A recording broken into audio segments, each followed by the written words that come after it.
A very neat trick that we can use in PHP is to call a function without knowing exactly what function we're calling.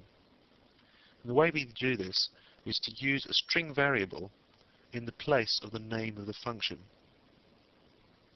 For instance, let's set up a very simple function that takes no arguments and simply echoes some sort of result to the browser. Let's say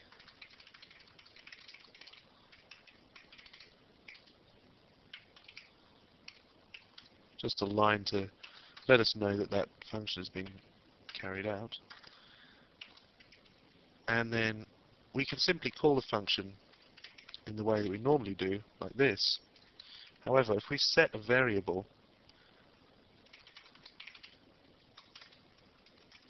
and as the name of that variable we write the name of the function, I beg your pardon, as the value we put the name of the function in,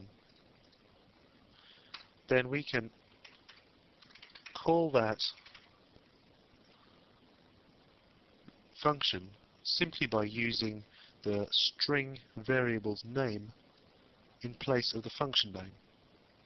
And then when this line is executed, PHP will look at this string variable name, find the value, and replace the string variable name with the value.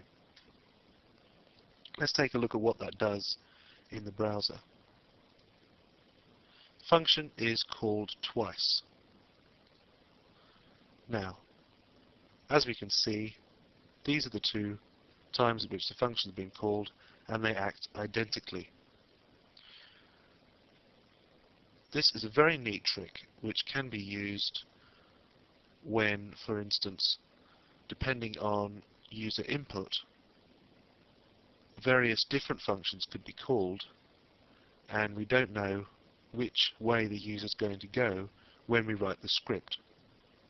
We can simply assign a variable according to the user input, such as this, and then when it comes to carrying out the function, instead of this line, which is essentially static, we can use this line, which is more dynamic and allows for variable functions to be called through the same statement.